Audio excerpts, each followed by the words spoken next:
the one team that reached out definitively for Aiyuk was the Patriots, and I got to think that the Patriots, if the Patriots are offering any picks, I think they push themselves right to the front of the line. And if they're willing to move any of these players, a guy like Christian Gonzalez or even a Demario Douglas, I think that could push them to the front of the line. And then you mix in the fact they're not in the NFC, that the Niners have dealt with New England before. What do you think? Is what it's funny. Ayuk's agent put out a trade request after banging on you for saying that there was a possibility that he was going to be traded, and it's like, what do you call it? Sloppy reporting or bad reporting or fake news. Fake news, fake news.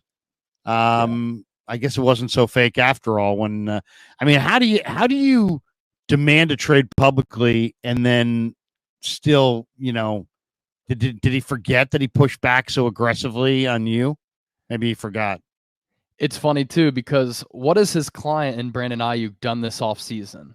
It all started filibuster on trades after the Super Bowl. Right after the Super Bowl loss, his friend says, BA to the Raiders in 2024. Right. He's going to be a Raider. A couple of days later, his girlfriend, who is the mother to his son, said and hinted this could be the last year that Brandon Aiyuk is playing with the 49ers.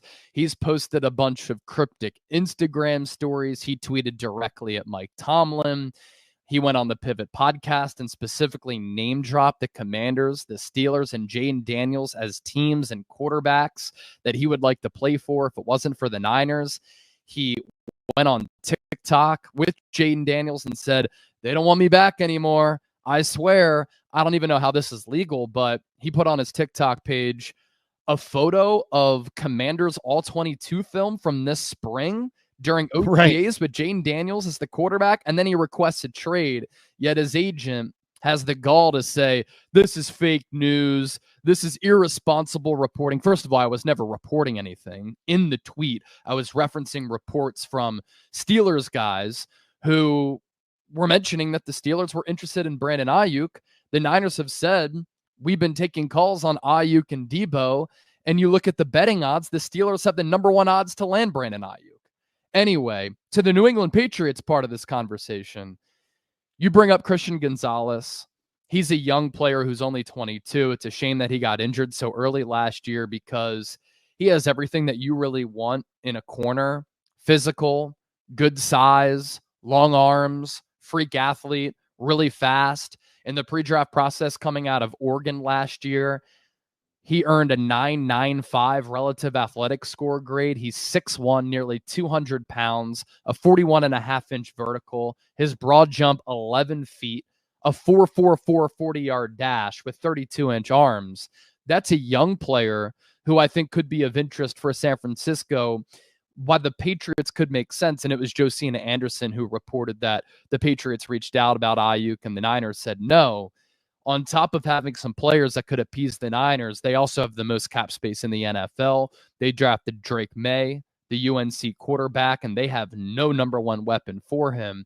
And in this post-Bill Belichick regime, they're trying to fortify that offense a little bit so they can give Aiyuk a contract extension with that cap space. You look at the Niners situation at corner, they have Charvarius Ward, Deommodore Lenoir, who are going to be free agents, and pretty much every corner on the Niners roster is on an expiring deal.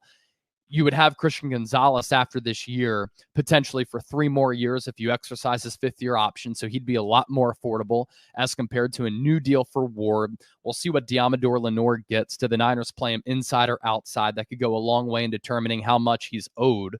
But I think that Ward, if he plays like he did last year, which he was an all-pro, he's going to earn a bag. Gonzalez can be affordable, and he can be elite, and you also have a player like Matthew Judon, who's looking for a new contract extension. He's on an expiring deal. He's an excellent edge rusher. The Niners have a little bit of a need there. He's been rumored to maybe hold out from Patriots training camp if he doesn't get that new deal. Could that be a player who goes the Niners' way in a trade with the New England Patriots? So New England, certainly an interesting destination for all of the reasons that I mentioned, and I really like Christian Gonzalez as a player. You also did a video recently on the Niners and Raiders potentially getting together. Now, Davante Adams has said, "Hey, look, it's pretty obvious from watching Receiver that on Netflix that he wasn't digging the Raiders or Jimmy Garoppolo, and I think he's basically said, hey, all things being equal, I'd like to go to the Jets and play with Aaron Rodgers."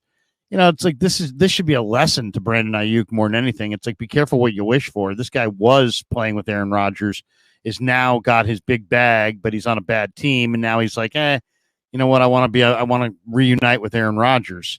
Ayuk's 26. He's got 1 year remaining on his rookie contract. The 5th year option will pay him $14.124 million this year. He wants an extension that would basically give him twice that, or maybe more than twice that. And he played a critical role. I mean, he led the Niners in receiving for the 2nd straight year. 1,342 yards, led the league in yards per target, 12.9, second in yards per catch, 17.9. Those are monster numbers. There is no deadline for the Niners and Aiyuk to get a deal done. What do you think? I mean, to me, I did a video on this the other day, and people are like, clickbait. But I'm just putting the tea leaves together, going, okay. Davante Adams plays for the Jets or plays for the Raiders, but wants to play for the Jets. The Raiders may move him to the Jets, but the Raiders have a bad wide receiver core, even with Davante Adams. So they need a good receiver coming back in the worst way. I just injected Aiyuk into that discussion because Ayuk's sister or whatever guaranteed he would be a Raider. And so I thought maybe there's some affinity there. And of course, there's Antonio Pierce, and the ASU connection is rich. So you've got that. But I'm thinking, what do you think of a 3-way where the Jets get Davante and the Raiders get Aiyuk and the Niners get like maybe a pick and a player from the Raiders and a pick and a player from the Jets? I mean, maybe a Michael Mayer and a 5th round pick from the Raiders or something like that. And maybe the Jets throw you Michael Clemens, or maybe they throw you another player of some kind, Jermaine Johnson. I don't know. Maybe they could throw you a pick and a player. What do you think? Could you see a 3-way? There aren't 3-way trades in the NFL that much, but this one seems like it would almost make sense. The Raiders would get a replacement for Davante and a younger player. The Niners would get that cap relief and probably a couple players they like, and maybe a pick or two they like. I don't know. To me, it seems like there could be a lot of ways to construct a 3-way Jets, Raiders, Niners deal. The construct of that deal is fascinating because oftentimes we see 3-way trades in the NBA, not really at the NFL level. Right. And I do feel as though this is more of a recent frustration bias from Niner fans. But on the community tab of the Niners Report, you can post polls. And I posted a poll. Would you trade Brandon Aiyuk for Davante Adams? 12,000 votes, 68% yes, 32% no. And that caught me by surprise because that surprises me because Ayuk's 26. Yeah, he's 26. Davante Adams is 31, and that's I'm not 5 sure. years of an NFL prime. How many years of an NFL prime do you have? Period. 7. Yeah. So you're trading 5 of the 7 years of Ayuk's prime for a receiver that's quite a bit older. Yeah, he's 31. So there's a pretty big gap there. Adams hasn't really declined over the last couple of years. He's still, in fact, put up insane production despite garbage quarterback play from Jimmy Garoppolo, who nearly killed him last year, Aiden O'Connell, and then the year before that, Derek Carr didn't play well. Financially, it is an interesting conversation, though, because the average annual value of Adams's deal pays him $28 million. What if Aiyuk from the Raiders got 30? Adams this year might end up being a little bit cheaper depending on how you put together that contract for Aiyuk. Now, the cap hit and the base salary the next 2 years for Adams is insanely high. 2025, $35.5 million base, $44.1 million cap hit. And then in 2026, 35.6 and 44.1 once again is the cap hit. But after the 2024 season, Adams's contract is not guaranteed. So you could find a way to maybe restructure that deal.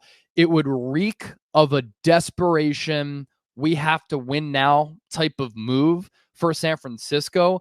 I'd rather just keep the offensive continuity together. If you're going to pay big time dollars for Aiyuk or Adams, you might as well hold on to Aiyuk, who's the younger player who's still emerging, who has a great relationship and harmonious on-field 1-2 punch with Brock Purdy. And that's been my prediction all along, is that Aiyuk ends up getting this deal done with San Francisco. But things are getting to the point where training camp starts on Tuesday. It's starting to get a little bit more tense. The Niners, at the end of the day, do have all of the leverage here because Aiyuk's under contract on the 5th-year option. Then they can levy the franchise tag 2 times each of the next 2 years. And so I think that's part of the reason why Aiyuk demanded this trade. He's like, man, training camp starts soon. This is kind of my last effort to try to get paid. I pull out all these stops as far as trying to gain leverage, and I don't really have anything left. But we saw last year how Nick Bosa was just a smidge off because he held out and didn't sign that deal until the Wednesday before the season opener in September. If Aiyuk holds out, not only is he subjected to getting fined, but you're without your number 1 wide receiver. Does that impact the offense to start the year? And you have to start off week 1 against the New York Jets, who have one of the best defenses in the NFL. So, look, a three-team deal, I think for it to get to that point, even if Aiyuk were to get dealt, number 1, the deal has to make sense for what you get back. Number 2, I think the Niners' asking price is extraordinarily high, which is why they haven't dealt him yet. I think the asking price should be a 1st and a 2nd round pick if you're going to go draft picks, or a player who's really going to move the needle if you're going to get a player back. And if you're going to go through the issues with all of that, why not just pay Brandon Aiyuk? If he's asking for $30 million, can he come down to 28? And can the Niners go up from 26? I think it's important to bring him back. I mean, we've seen how lethal him and Brock Purdy can be together, the respect that he has from all of the players within this organization. And if you were to target Brandon Aiyuk more, and I know the Niners might have hesitations in paying a wide receiver $30 million, I think he'd be more productive. So, man, I mean, it's just been a wild ride here. I do try to remember, what has happened the last 4 off seasons. You had George Kittle signing his extension in August. You had Fred Warner around this point in July in 2021. You had Debo the final day of July in 2022, and then Nick Bosa last year took forever. So there's still time to get a deal done, but this trade request does feel a little bit different than Debo's, which came in April, and Aiyuk's came in July. A lot of interesting angles on this thing. James Foster with the Super says Gonzalez would be our free safety. I don't know. He was a pretty good corner. Great I think he's a corner. I mean, either way, I mean, Renardo Green could wind up. He could be your corner, and Renardo Green could wind up being your free safety. But it would definitely give the 49ers a little bit of coverage on, do they have to pay Mooney? Do they have to pay Lenore? And if they're going to pay Brock $60 million, they may have, they may not be able to get those guys, and maybe, trading for a young corner makes sense. What do you think the end game is going to be here? The Niners have come out and said, we're not trading this player, but now the ball's in Aiyuk's camp, and he's probably going to hold out. And then the question is, how long does he hold out for? And what's the last day that he can come in and still accrue a year? Is it 6 weeks in, 8 weeks in, 10 weeks in? Because if he's going to go to the mattresses and be that hardcore, man, if you're the 49ers, you got to make a calculated decision. Do we want a receiver who we know is going to show up because he has to show up, but he may not show up until week 8, and we may be in a bad situation playoff-wise by week 8? What's the end game here? I mean, the Niners have said we're not trading him. Do you think that's it and he won't be traded?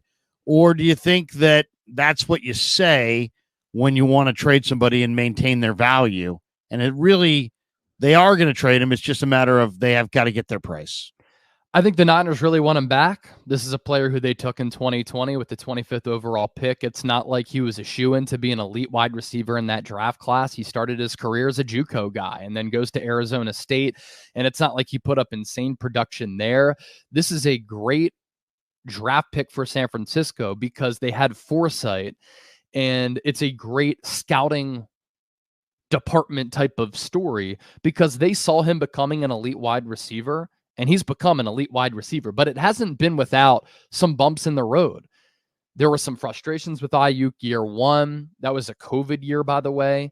So there were limited training camp practices and no preseason games. If you remember, the Niners were coming off that Super Bowl loss to Kansas City.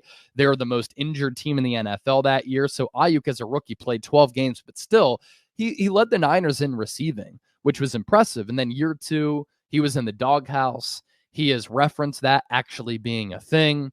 And then he started to embrace what it's like to be a San Francisco 49er. He started to understand what Kyle Shanahan was asking of him. And that was to be a little bit more serious about his role, his job, being a professional, embracing blocking. And as a wide receiver, oftentimes receivers don't like to block, but in this offense, you have to.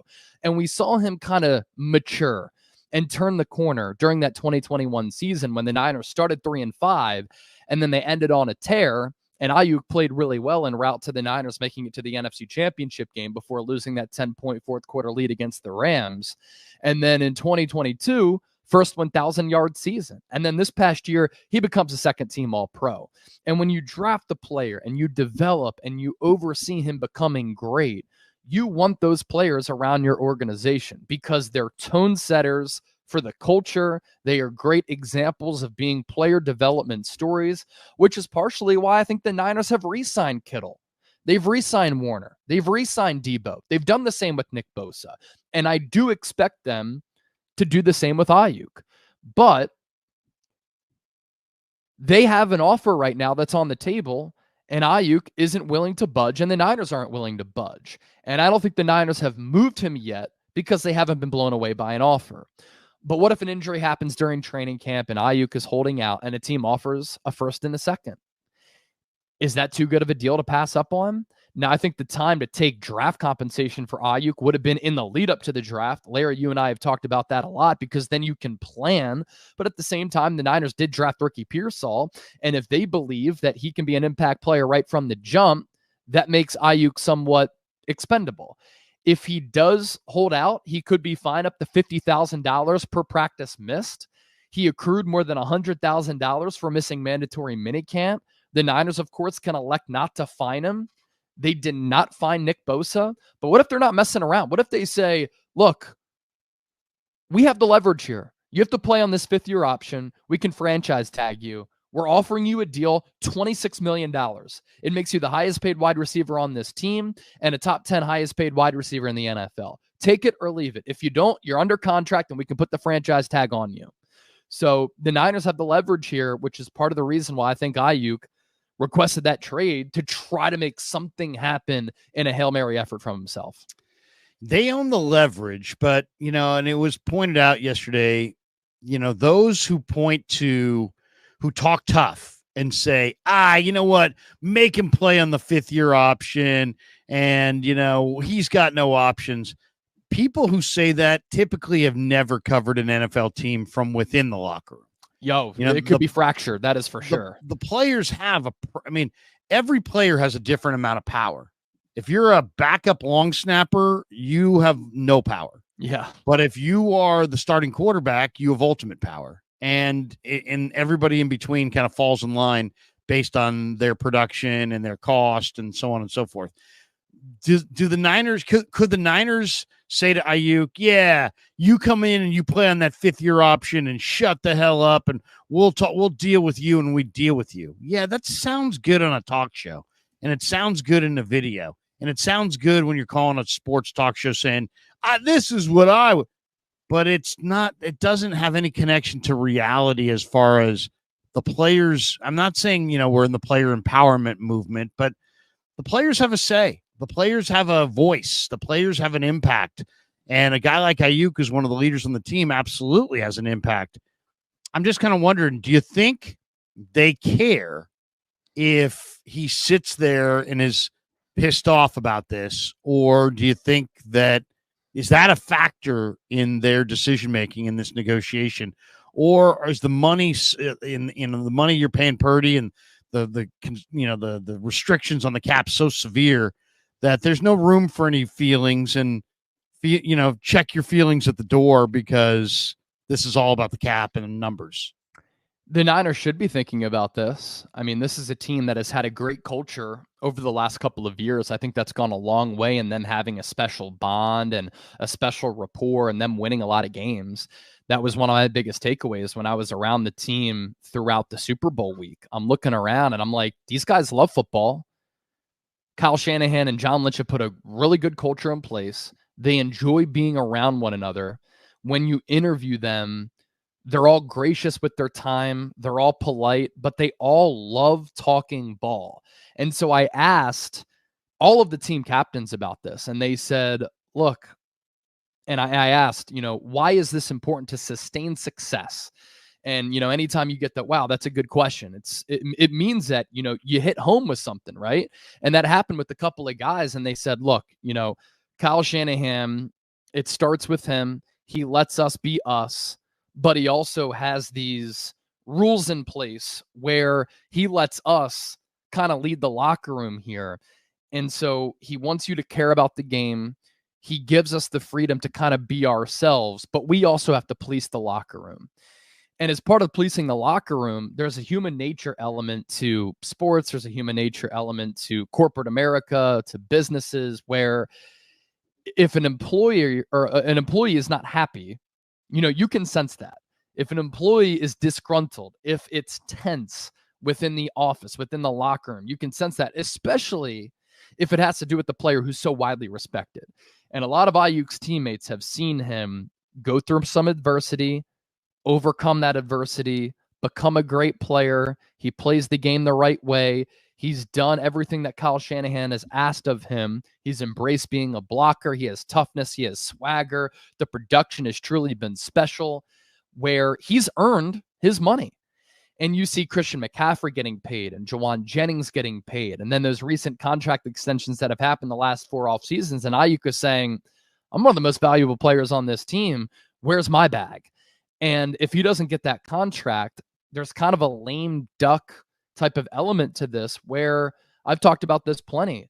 You don't want to have a fractured locker room during a year in which you're trying to chase a Super Bowl. Look at how that broke up the Golden State Warriors. Look at some of the drama that wide receivers and players cause sometimes. And if it's Aiyuk, who always is sulking and always has this bad body language, that can be a distraction when the focus should be trying to chase that 6th Super Bowl championship. So I hope the Niners are thinking about that. And I'm just curious, which side is going to budge? Is Aiyuk going to come down, or the Niners going to go up? Because if neither side budges, it could get a little bit ugly for both the Niners and Aiyuk's camp. Which, if you had to gamble on that, what would you say? You think the Niners are more likely to budge, or Aiyuk?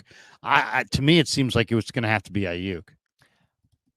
So this has been my opinion throughout this. I think the number is going to be $28 million AAV. And let's say the Niners have to move up $2 million, and then Aiyuk has to come down from 30. I think that's a great deal for both sides. That still makes Aiyuk a top 5 highest paid wide receiver in the NFL. Does he think that he's a top 5 guy? I think he's a top 10 guy. I'm not sure about top 5, but if he's making top 5 money, my goodness, that's pretty damn good, right?